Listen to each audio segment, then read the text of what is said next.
The escalation of conflict between Iran and the US has triggered a sharp rise in global oil prices, forcing governments worldwide to deploy emergency fiscal and policy measures. While approaches vary, a clear pattern has emerged: short-term tax relief, targeted subsidies, and structural adjustments aimed at cushioning households and businesses from volatile energy costs.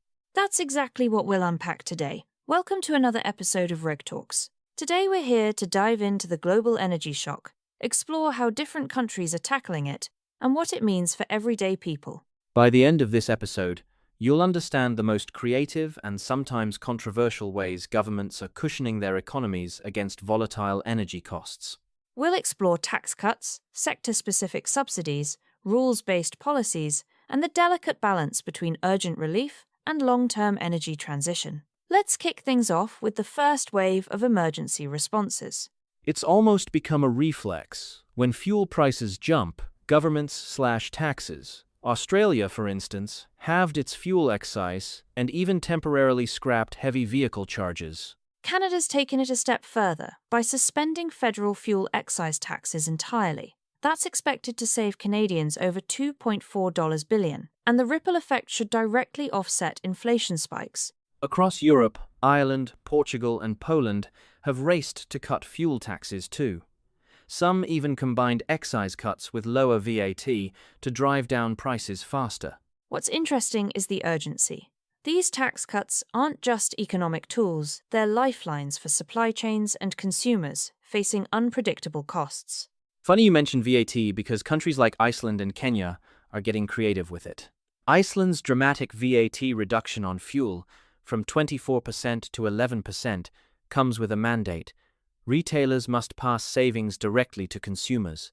Kenya's temporary VAT cut, dropping from 16% to 8%, aims for immediate household relief. But Bolivia flipped the script, letting businesses reclaim all VAT on fuel purchases, boosting liquidity for fuel-intensive sectors instead of lowering retail prices. That actually shows how indirect tax tweaks can be tailored sometimes for consumers, sometimes for businesses, depending on where the pain point is.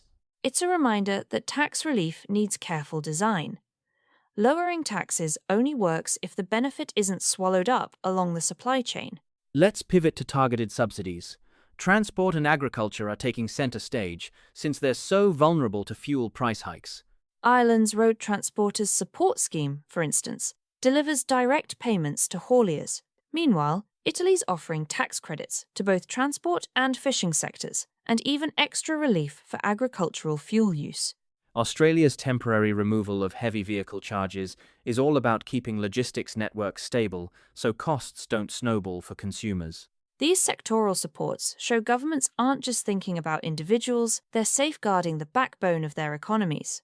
Now, what surprised me most is the shift toward automatic mechanisms. The Philippines, for example, will suspend fuel excise taxes whenever global oil prices hit $80 per barrel. And there's a Senate bill proposing even broader automatic tax suspensions, triggered by price thresholds. It's a lesson learned from past crises, where slow policy responses only deepened the pain.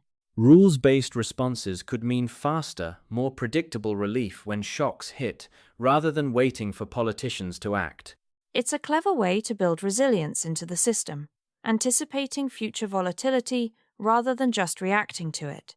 While most of these measures are temporary, some governments are pairing relief with longer-term strategies. Iceland's investing in EV charging infrastructure alongside tax cuts.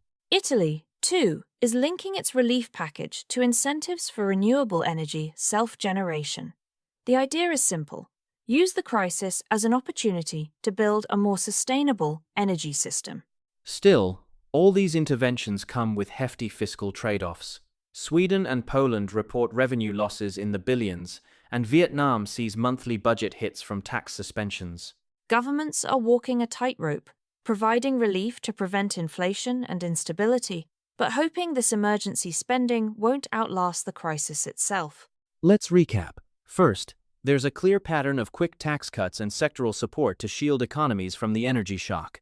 Second, indirect tax measures like VAT tweaks and creative business relief are gaining traction. And third, automatic stabilizers are emerging as faster, smarter ways to respond to price volatility. But all these strategies carry significant fiscal risks if the crisis drags on.